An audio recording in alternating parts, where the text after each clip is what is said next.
It's the SKOR North Twins Show. Baseball.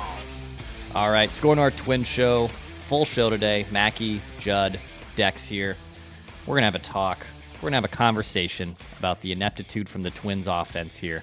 Because it was another, even though this, remember on Monday, scored 11 runs. Things were looking great. You had won, your sixth game, the last 7. We had a nice celebratory episode with Trevor Plouffe. And here we are, kind of back at square -4 from where we've been for the majority of this season. I mean, they did, to steal a motivational trope from Tim Brewster, the old Gopher football coach, right? They scored last.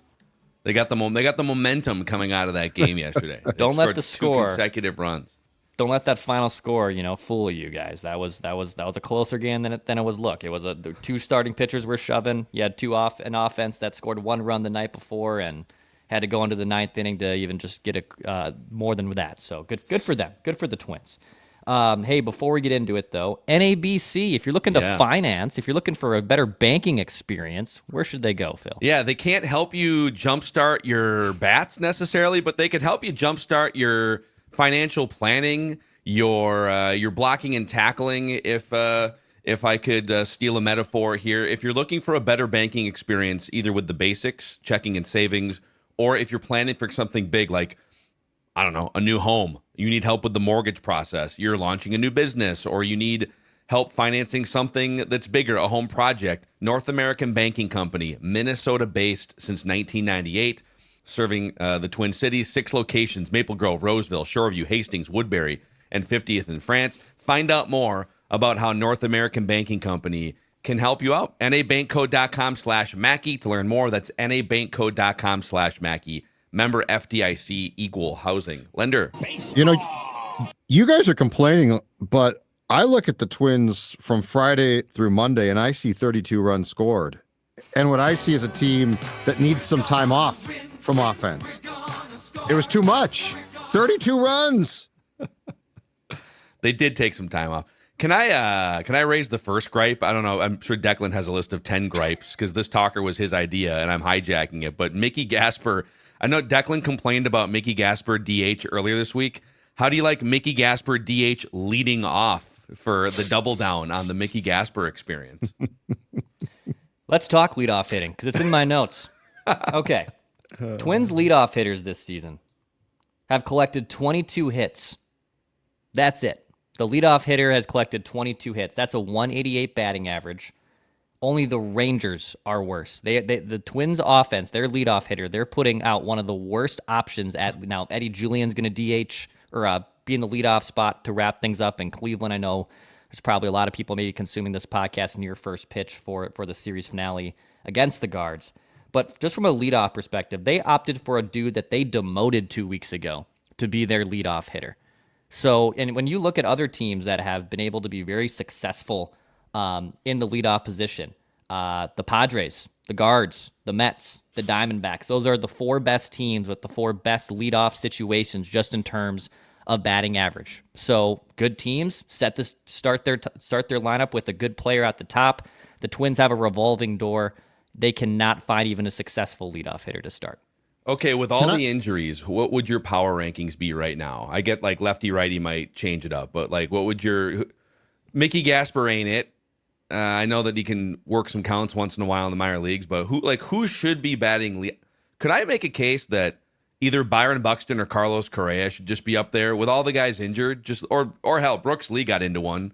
Like Brooks Lee showing some just put a dude up there who's either proven it or has been one of your top prospects.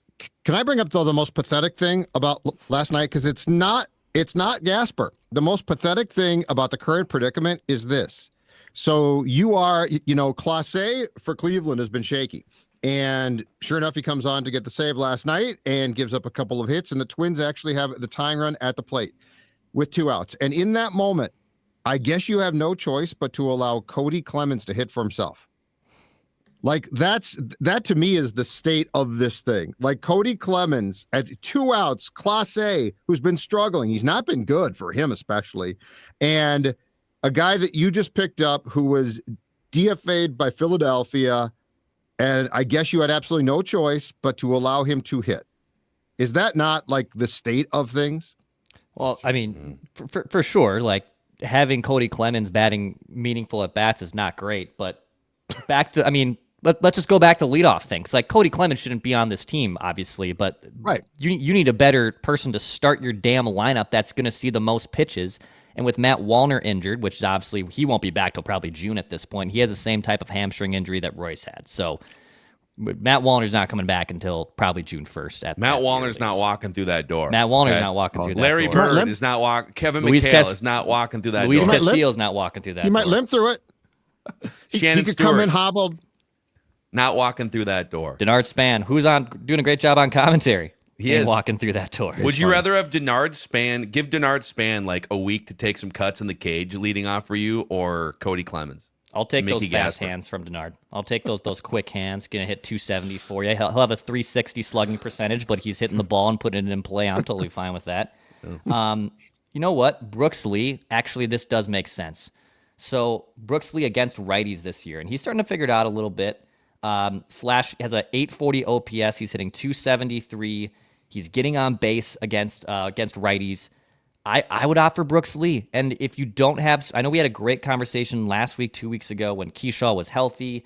And the stolen base, by the way, the stolen base rate in baseball is the highest it's been since 1987. It's the highest successful rate on or how many stolen bases are happening right now in Major League Baseball. Stolen bases are back, baby. Here's the problem. You still have probably the slowest lineup in baseball. So if you can't steal bases, and I know Buck scored had his 100th stolen base yesterday, I think I'd go Brooks Lee into Byron Buxton at that point. That's what I would do, because if you can't steal bases and you need someone competent that's not hitting below the Mendoza line, or guys that you are optioning or spring training darlings, you need a legit option. I would put Brooks Lee in the leadoff spot. That's what I would do. Yeah, I mean, because to the point you're making, you don't have very many true major league players right now due to injury, maybe a little bit of bad roster planning here and there, but like there's been some injury bad luck. You should the first, like, unsolicited advice, I guess. I would power rank everyone with a bat, and I would take your top 3 or 4, and Mickey Gasper is not one of them, and I would just load those guys at the top and cross your fingers at the bottom of the lineup. Stack those guys, get them the most plate appearances. Yeah, do it. Brooks Lee feels like he's turning a little bit of a corner here. Feels like he's certainly putting the ball in play. He doesn't strike out. He's showing some power. So as we look for solutions, and I know that some of this is, well, you want him to be comfortable too. You don't want if he's comfortable at the bottom of the order while you're trying to, get him up to speed against Major League pitching. I don't know. He looks comfortable to me. If he was striking out a lot, I'd say, maybe keep him down there in the 8th spot. He puts the ball in play. Yeah. He takes good at bats. He's got some pop. This might be the reality is this, though. This might be a season in which solutions don't really exist. And so like this is all going to go back. At what point in time do you make a decision? Like, to me, that's the most important thing here. And by that, I mean, when do you start to say, you know what, we're going to peel away the parts of the roster that we possibly can to build? Like it feels like this team, to put it kindly, is running in quicksand. Like, it's like they take a couple, we swept the Angels and now we got off to a great start against Cleveland. And then now you come back and can't score. And I get it. Guys are out. But I guess my question is, are guys going to come back to like save the season? Because there's a big difference between save the season and, we're, now we can win 1 of 3 games in a series. I can tell you, and that's clearly been our stance, at least you and me. I think Dex has been a little bit more on the let's let this play out for another month, which is totally fair. But this is a very analytically minded front office and organization now. And I can guarantee you they are thinking 2 things right now, even with the 2 losses back to Cleveland here. It kind of puts you were on a roll there. Now you're back to 13-18, and you're 3 games behind the Royals in 3rd place. Like you kind of buried yourself again with these in-division losses. But I can guarantee you, an analytically minded front office is looking at this thing and saying, well, we're a +5 run differential through 31 games. Our record is not reflective of the run differential.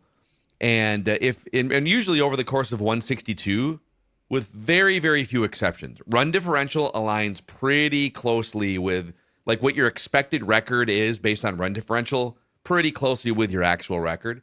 Their expected record is actually 16-15 based on run differential.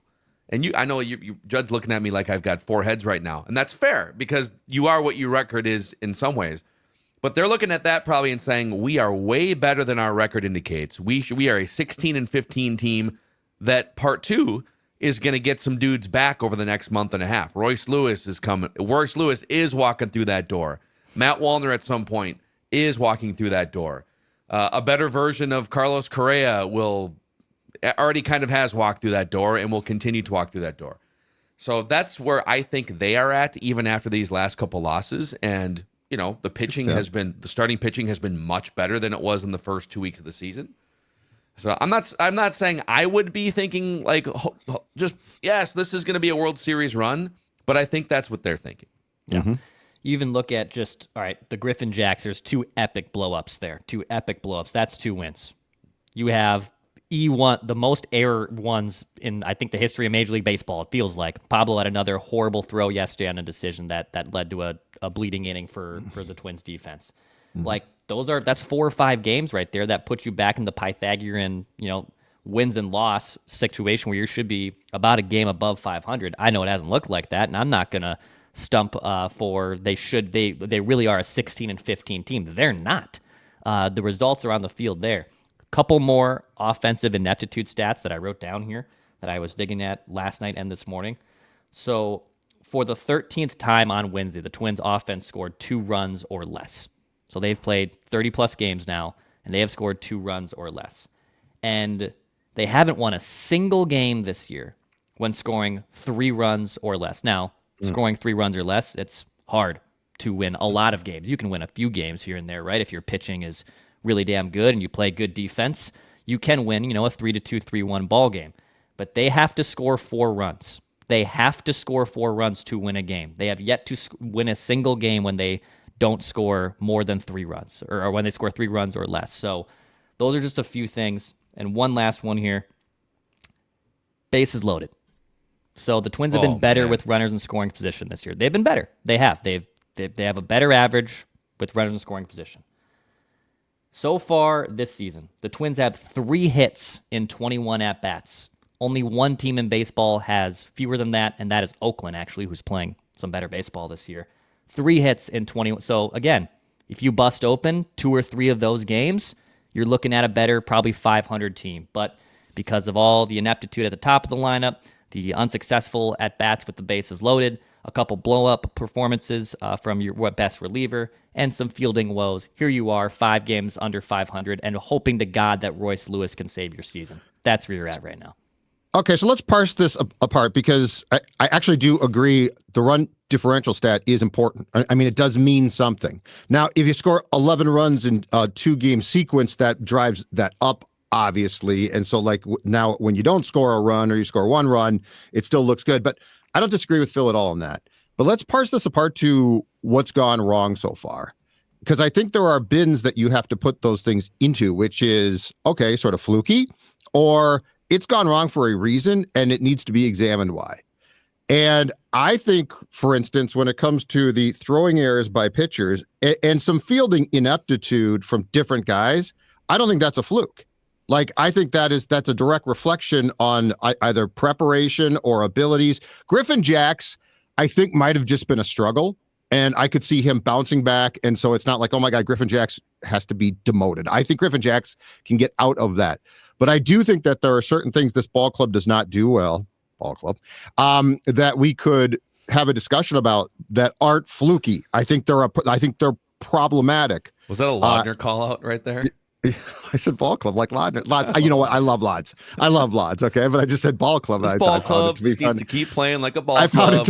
I found it to be funny. That's Lods is great. But anyway, so I do think that there is a discussion, though, that has to be based on, if you're the Twins, what is just sort of okay, guy struggled a little bit, going to happen, and what is, this is a problem here. To me, the throwing errors, the fielding woes, those aren't fluky. Those are an actual problem. Well, and even if we could sit here and if Positive Phil could come in here with his highlighter and be like, doop-da-doop-da-doo, hey, starting pitching's been a lot better.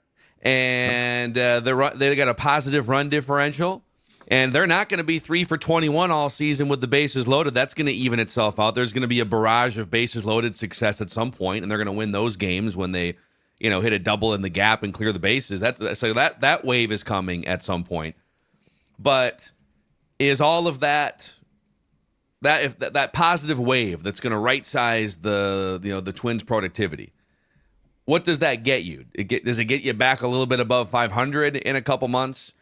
Because the ultimate argument here is you've got Carlos Correa in his prime, Byron Buxton in his prime, Pablo Lopez in his prime, Joe Ryan prime, like all these really good players on paper in their prime. And you signed Carlos Correa 3 years ago after all the other teams, the National League teams, failed his physical because you wanted to presumably compete for a World Series. Now, I don't know that I've ever heard the Pohlad family or anyone say that out loud. Like the Wilfs kind of put that out there that we want to win championships, right?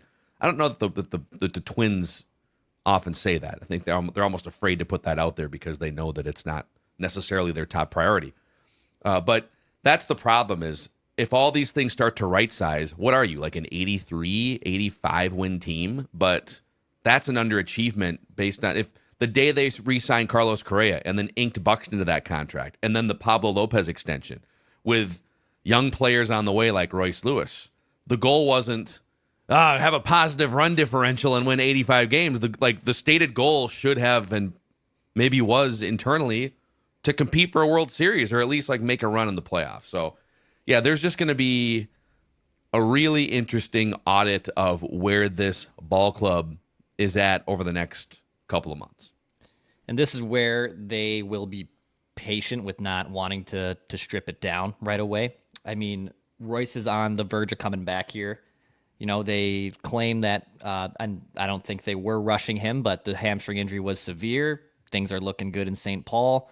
I think they're still planning for him to be at the homestand, but like, what if they have another ineptitude performance today? Like, do they rush Royce to play in Boston this weekend? Like, they can't afford to lose 3 out of 4 to Cleveland and then lose another series to Boston, even with lowly Baltimore coming to town, who's also been tripping all over themselves this year. And Royce last year when he came back, the Twins started playing a little bit more. He is just a natural energizer spark bunny. What they're going to look at is Royce is going to come back here in the next week at the most. Matt Wallner and Luke Keeschall hopefully back in June, right? They're gonna keep pushing the narrative out of, well, our 3 best hitters are on 3 of our 4 best hitters are on the shelf right now. They can do that for a month. I'm fine. They can do it. They can, but they're right now they're banking on Royce Lewis needing to come back, and to be honest, he does. Like he likes the pressure, and that's nothing, and not one guy can completely turn things around. But Royce Lewis coming back, trying to save their season, that's what they need to put on a Superman cape, and he has to try to save the year. It's a lot to ask, man. It's a lot to ask. And because I think the reality is internally, the question is this: can he stay healthy? Like that's where I'm starting at. And I get, Dex, your point is well taken. And I don't doubt that is the point of, oh my God, we got to do something here.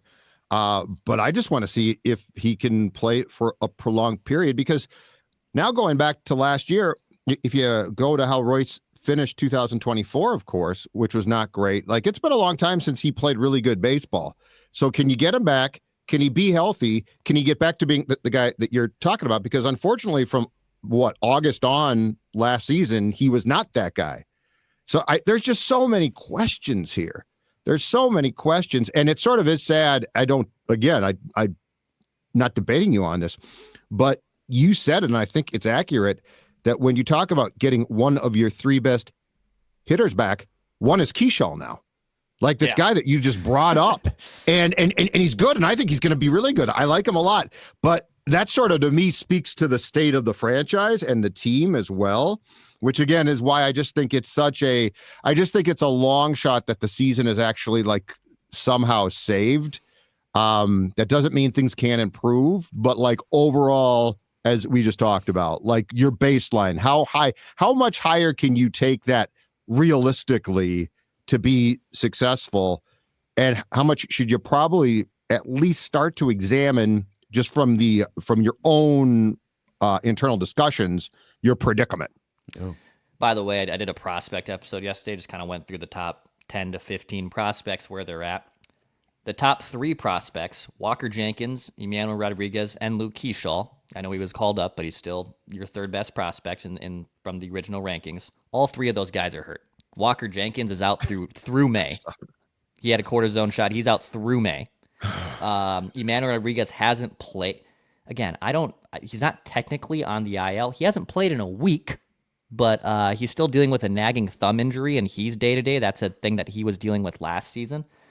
And Keyshaw's obviously injured too. So, the reinforcements at the Saints, like the pitching staff is very intriguing here. Andrew Morris, Corey Lewis, like there's some guys here that might be able to eventually have to just come up out of necessity because of injuries. But even your top 3 prospects are hurt, and 2 more in your top 10 are hurt too. So 5 of the Twins' top 10 prospects organizationally are on the shelf right now. So injuries even in the minor league level are piling up, which is too bad.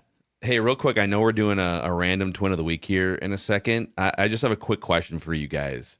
What do you guys make of Aaron Gleeman from The Athletic and his, I don't know what you would call it, his battle against Twins leadership with it when it comes to attendance? So I'm just going to read, for those that didn't read this in The Athletic, Aaron wrote this. He's been all over tracking attendance, and we have on this show too. I know they're on the road right now, but he notes that the Twins, there's 28 teams playing in their own ballparks because the Rays and A's are playing in minor league stadiums with a capacity of like 10 to 15,000. So those teams, now those are 2 teams that would have a hard time drawing 15,000 even in a 60,000 seat stadium, but you take those teams out. And the Twins rank 26th out of 28 in home attendance. Only the lowly White Sox and Marlins are below the Twins in fan attendance. And he notes that like last year compared, because April's always kind of bad weather, but it was also bad weather last year, and their attendance is down by 3,000 fewer tickets per game compared to last year. He says, I stand by what I wrote about the attendance situation 2 weeks ago, and if anything, the reaction of Twins officials to my justifiably critical column has me more convinced than ever that the Pohlad family and the people they've hired to run the team simply don't understand the message being sent by fans. Bravo, Gleeman. First of all, bravo. Take on the monster, and don't back down. Wow. I love this. I love this. I have a ton of respect. And here's the thing.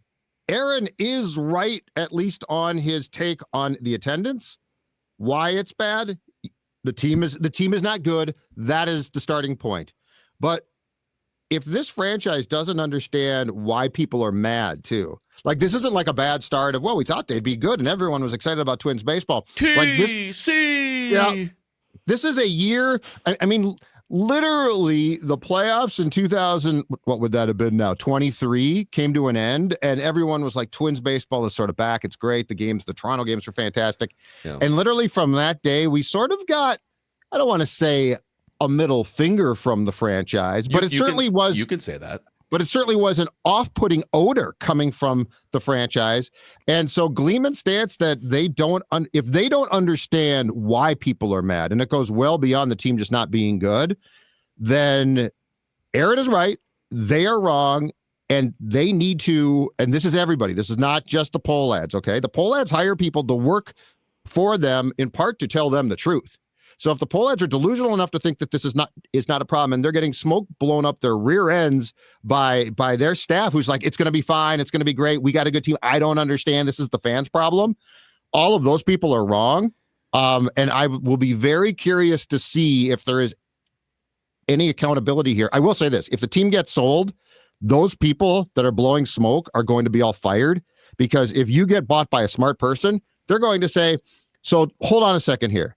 You basically covered your eyes and plugged your ears while things were falling apart to act like it wasn't a problem. Good on Gleeman. And it goes well beyond just the team not being good. The Colorado Rockies are flirting with White Sox level bad right now. Now, different weather, fine. Beautiful ballpark, just like Target Field, yes. The Colorado Rockies, with that team on the field, are averaging 8,000 more people per home game than you. Oh. So this goes beyond the team just maybe not living up to expectation. The worst team in baseball, in a market similar, right? I think Denver, Minneapolis, I don't know where Denver falls in the top 15 markets, probably a similar market though, right? Is averaging 8,000 more fans. And you're confused? You're confused as to why Colorado is drawing more fans than you? Again, there's other circumstances. I get that, but you can't use the excuse the team isn't good, because the worst team in baseball is almost putting 10,000 more people in their seats each game. Yeah. So that was, but also Gleeman is like, it's one thing to write that scathing and, quite frankly, viable, accurate, and accurate info. And it's a bold thing to write when you're there every day covering too. So yeah, shout out to Gleeman for saying what needed to be said about the attendance. Like the fans are speaking. It's not just like, oh, it's some bad weather and there's a couple injuries. Like this is beyond that. He's doing the poll ads a bigger favor that right now, if that is all correct, and I don't doubt it, then the actual staff is doing the poll ads. So, well, should we get to a little random twin of the week here, old Dex? Yeah, Judd's going to lead us through a random twin of the week here in just a second. But I can't guarantee a higher or lowers on attendance at Underdog, but I can guarantee you can get on the action with hits and RBI and home run. Hell, Wolves in 5. That's done. That's donezo. So now we wait, and then the extender starts. That's right. It's a brand new, great little promo from Underdog. It's a new promo bonus for each single game of a playoff series. So when it starts, which the Wolves, will see who they draw. Hopefully it's Golden State, just for the funness and all that good noise. You can use promo code SKOR when you sign up, SKOR, and you'll get up to $1,000 deposit match and a bonus for each game in that Wolves second round series. Underdog, promo code SKOR. Also, we're looking to raise some awareness for a really important cause here on the SKOR North Twins Show. Suicide affects the construction industry very specifically, and we can all play a part in saving lives and make a difference for those who build our communities by hiking on Saturday, May 31st at Legends Crossings at Vikings Lakes in Eagan. Help spread awareness and understanding, and send the message that help is available, and raise funds for the American Foundation for Suicide Prevention. Join the construction hike for hope by visiting afsp.org/mnconstruction. That's afsp.org/mnconstruction. Baseball. All right, Judd, you're going to lead us through a random twin. Last week, actually the last 2 weeks, have been painful, root canal-like random twin of the weeks. We had Brian Harper, which stumped you guys. Yep. I mean, Harmon Killebrew, we should not be stumped by, but we were still stumped by it. So, your turn. What do you got here? I'm trying to get a win. It's been a little bit since I've had a win here. And I think I'm up 30-26. Judd has 26, and Dex has 25. You had Danny Coulomb like 3 weeks ago. Coulomb. That's right. Okay. Before that, it was like really embarrassing. It was like 3 months of Coulomb. Yeah. So yeah, we get up to 3 incorrect guesses. If one of us hits a third strike, then the other one wins. Let's do it. All right. This random twin was selected by the Twins not once, but twice in the Major League Baseball draft. So obviously the first time he did not sign. The second time he did. He was the first time was in the 34th round. The second time was in the 36th round. Oh, man. Went down? So he went down. He assumed it was going to be up. So his college career was kind of the second time he was. And just for some context here, the second time he was selected was in 2005. So the 36th round was in 2005.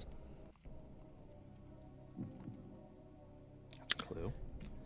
Oh, yeah. Yeah, I'm just give you time period. I mean, that's a huge gift from the sports dad here to you guys. Don't expect much more. All right. In 2008, he was teammates with the likes of Wilson Ramos, Anthony Slamma, Brian Dinkelman, and Danny Valencia on the Class A Fort Myers club. That's in 2008. Okay. You're taunting me right now, specifically. I'm in both of your wheelhouses, Phil. But taunting me. I covered this beat. Right. Exactly right. I am. I am taunting you if I'm outside the house right now, throwing eggs at your house. He was, this random twin was selected actually to the Florida State League All-Star game that season, but couldn't go because he broke his leg. Oh, no. So All-Star Florida State League, which at the time was high Class A. Now it's low Class A. All right. Continuing with the clues. In 2009, he was on the World Team at the All-Star Futures game in St. Louis and was named the MVP of that game. Oh, God, who is this? He was on the World Team. That's also a clue.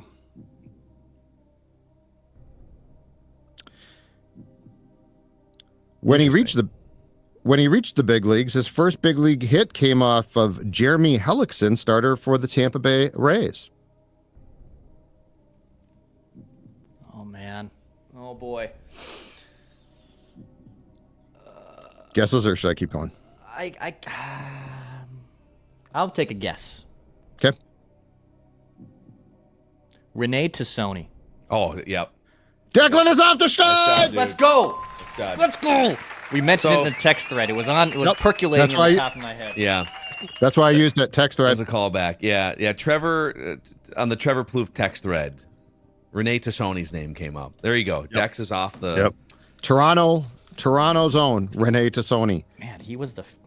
He had a nice minor league career and played like 60 games in 2011, then was let go and signed with the Brewers, a minor league contract, and actually spent a winter playing in like 20 games in Perth in the Australian Baseball League. Wow. He's got quite the resume. Yeah. Yeah, he was, I remember, I think it was in like 2009 or 10. Because, yeah, he was doing all these things. He was the World Team MVP in 2009. And I remember asking someone at spring training or somewhere from like a high-level Twins official. I said, hey, give me we know who the top prospects are, obviously, like Ben Revere and these guys. Right. Give me a name that's a little under the surface to watch as someone who could.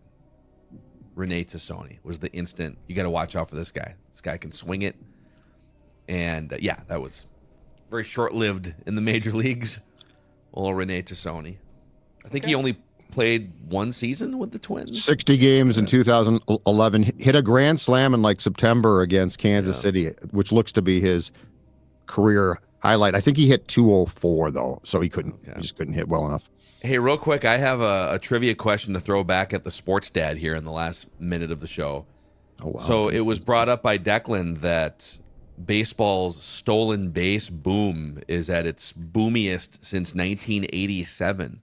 Mm-hmm. Can you name either the American or National League stolen base king from 1987? National League, I'm going to go with Vince Coleman. 109 stolen bases. Oh, incredible. Incredible. American League, I am going to go with Ricky Henderson. I would say Ricky, right? I was going to guess that too. Ricky Henderson got hurt that year, I think. He only played 95 games, stole 41 bases. If you would have played the whole season, he would have stolen 100 games. Stole 41 and 90. That's awesome. Yeah. So it wasn't him. So the American League stolen base leader in 87. I'm trying to think back to who were the man who went on to be just as famous for his baseball media career, probably, at least for my generation. He's a Baseball Tonight staple for 15 years. Harold Reynolds? Harold Reynolds. Oh, I wouldn't have got that. Interesting. 60 bags. He's a good player, but I wouldn't have got that. So Ricky Henderson was hurt and played in 90-something games, you said? He stole 41 bags in 95 games. Had a 4.7 WAR in 95 games. Just ridiculous. He was fantastic. Hit the like button and subscribe button here on the SKOR North Twins Show YouTube channel. Appreciate you guys who are getting us closer to 5,000 subs. Go check out that prospect episode. And if you want to relive the glory days from 48 hours ago, go watch our Trevor Plouffe episode too. Appreciate it. This is the SKOR North Twins Show. We'll be talking at you soon.